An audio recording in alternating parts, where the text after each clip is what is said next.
magaalaa Adaamaa aanaa Wanjeetti ayyaanni irreechaa malkaa dhakaa Awaashitti sirna ho'aadhaan kabajamee ooleera. Ayyaanni irreechaa ayyaanota gurguddoo Oromoon Waaqatti galateeffatuu fi iddoo araaraa fi galataati. Ayyaanni irreechaa ayyaana hawaasni Oromoo wayaa aadaan faayamanii harkatti marga jiidhaa qabachuun malkaa ba'uun tokkummaadhaan ayyaana kabajamuudha. Duudhaa ganamaa hawaasa Oromoo kan ta'e ayyaanni irreechaa sirna dhufaa darbaan addaan citee turus bakka itti cabee laafee ka'uun dadammaqina guddaan irreeffatamuu erga jalqabee bubbulee jira. Irreessi malkaa dhakaa aanaa Wanjee laga Awaash qarqaratti guyyaa har'aa sirna ho'aadhaan irreeffatames carraan addaan citiinsa irreeffannaa akkuma irreecha iddoo biroo cabiinsa isaa ilmaan Oromoo aarsaa qaalii kaffalanii wal'aanuun aadaa abbootii keenya bakka itti deebisuus sirna ho'aadhaan magaalaa Wanjee qarqara laga Awaashitti kabajamee ooleera. Abbaa malkaa eebbaa affeeruun malkaa eebbaan kan saaqan abbaan gadaa Abdoo Araddaa Waaqni baranaan nu gahee bara egereenis nu haa ga'uun eebbisan. Jaarsa biyyaatiin nu haa bulchu, haadholee teenya nu haa bulchu, qeerroo qarree keenya nu haa dagaagsu, barataadhaa qubee haa qajeelchu, hanqotuu sanyii haa qajeelchu, bobbaasaa waddeechaa haa qajeelchu, taa'aa gaaddisaa haa qajeelchu, han dhibame haa fayyu, han rakkate rakkoo keechaa haa ba'u, han hidhame haa hiikkatu. Irreechi ayyaana araaraa fi nageenyaati kan jedhan abbaan gadaa Abdoo Sharaddaa duudhaa ofii abbaatu tikfatam Oromoon kaabaa kibbaa bahaa lixaa dhufuun magaalaa Wanjee malkaa dhakaatti irreeffatu haa amaleeffatuun dhaaman. Malkaan kun irreecha saaqamuu isaa aduu daamaraa aduu garmaamaa barii irreecha saaqamuu isaa hubatamee raawwatee hawaasni jiru murri isaatu dubartiin ililtaadhaan jaarsi biyyaa mareehoodhaan qeerroon qarreen gammadanii malkaa kanarratti oduu zariidhaan waliin qoonne oduu gosaa waliin qoonne oduu miseessaa waliin qoonne zarii fi amantaadhaan oduu hin qoodamne malkaan kamiyyuu dhalli Oromoo kan jedhamu bakka jiru isaati hundi isaatu bahee malkaa irratti akka irreeffatu bara dhufummoo kana caalaa gabbannee akka horiin har'a qalame kana lamallee goonee raawwannee malkaa keenya irratti gabbifannee ililtaadhaan asirraa galee kan dhabeetti argatudha.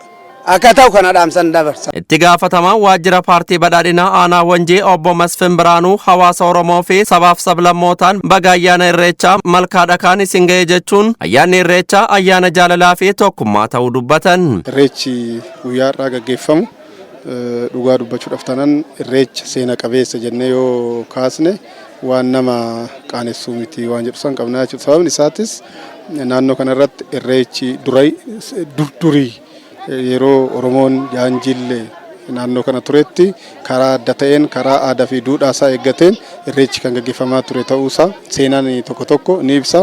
Maanguddoonni abbootiin gadaa haadholii siinqees turan ni ibsu jechuudha. Hedduu keessa garuu akka haalli itti qabbana'e akka jiru kan hubatamaa dhufe ta'uusaa san yaadachuun hin danda'ama.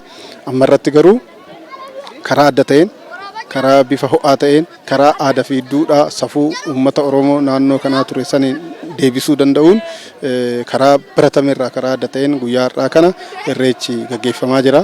Aanaan Wanjee aanaa sirni gadaa cimaa itti dhufe ta'uu kaasuun ayyaanni irreechaa magaalaa Wanjee malkaa dhakaatti kabajamuun guddina magaalichaaf barbaachisaa ta'uu eeran.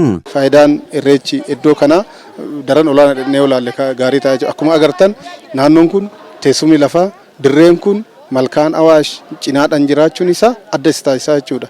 Gama biraatiin kun irratti hojjetame yoo ta'e madda galii iddoo giddugala turizimii guddaa fi seena qabeessa akka ta'e miidiyaaleen keenya irratti hojjetan qorattoonni seenaa irratti hojjetan kuni giddugala turizimii giddugala bashannanaa giddugala diinagdee giddugala misoomaa ta'uusaa san agarsiisuu hin danda'ama. Dirree isaa sun akka argitu gannaa bonatti magariisa jechuudha. Dhaamsa dabarsaniin akkuma ayyaana irreecha malkaa kabajne ayyaanni tulluus ni kabajama waan ta'eef Oromootaa fi sabaaf sablammoonni biyyattii tokkummaan akka itti hirmaatanis dhaamsa dabarsan. Ammaa booda bifa addaatiin Oromoonni godinaalee adda addaa keessa jiran Oromoonni iddoo adda addaa jiran dhufanii akka irratti kabajan abdii qabna. Kanaaf irreechi irree keenyaa jenna. Jiraattonni aanaa Wanjee fi magaalaa Wanjee irraa osoo irreechaa deeman agarree dubbifne yaada raadiyoo beessiif qoodaniin baay'een itti gammadee aadaan keenya deebi'uudhaani seera aadaa kan akkoo kana kaakilee kana baabilee kan nu deebi'e baay'een itti gammadee aadaa kiyya sirriittan jaaladha. Seera abbaa Oromootiin waaqayyo nan jaaladha waaqayyo haa galatoomu. Guyyaa har'aa dhugaa dubbachuudhaaf gammachuun keenya daangaa hin qabu. Ayyaanni kun ayyaana irreessaati. Waggaadhaan namaan ga'a. Yeroo malkaa deemamuyyuu mareehoodha. Mareehoo jechuun immoo tuyyuu naannee waggaadhaan nu haa ga'udha. Kanaafiyyuu irreecha irraa nu ga'e kan ayyaantutu argaa jechuudha. naannee waggaadha waan siin ga'uuf guyyaan har'aa kun anaaf guyyaa addaati guyyaa gammachuuti. Irreecha jechuun araara. Irreechi irreedha. Kanaaf irree Oromooti. Irreen Oromoo immoo yoo tokko ta'e biyya utubaa misoomafis nageenyafis waan tokko tokkummaa keenyafis waan tokko. Sabaaf sablammoonni ayyaana irreechaa irratti qooda fudhatan gama isaaniin irreechatti hirmaachuu isaaniin gammaduu dubbatanii aadaan bareedaan kun caalaatti cimee itti yoo fufe faayidaa malee miidhaa tokkoyyuu hin qabuun dubbatan. እንደ ኦሮሚያ ቢከበርም ኢሬቻ ግን ብሔር ብሔረሰብን ያቀፈ ነው። እኔ በዚህ ነው የምረዳውና በጣም ጥሩ ነው። ይሄ ባህል ካልቸራችን እንዲዳብር እፈልጋለሁ። ዞሮ ዞሮ በእምነት ደረጃ ዲፕሊ ሰው የግሉን ቢያምንም ይሄ እንደ ሰላም ባህሉን ማካበት አለብን። የጋራችን እሴታችን ነው። የብሔር ብሔረሰቦች ሰዎች መተው ይህን ባህል ቢያዩና ቢመለከቱ እኔ አሁን ለምሳሌ ያህል የስልጤ ብሔረሰብ ተወላጅ ነኝ። ይህን ባህል አምና ክብሬዋለሁ ተጋብዤ በከተማችን አስተዳደር ዘንድሮ ደግሞ አሁንም በራሴን የመጣሁት እጅግ በጣም ደስ ይላል። ለሚቀጥለውም መተው ቢካፈሉ በጣም ደስ ይላል። ከማየት ማመን ነው። አሻማሬ አሻም ያማራሜ ያማሬ አሻማሬ አሻም ያማራሜ ያማሬ አሻማሬ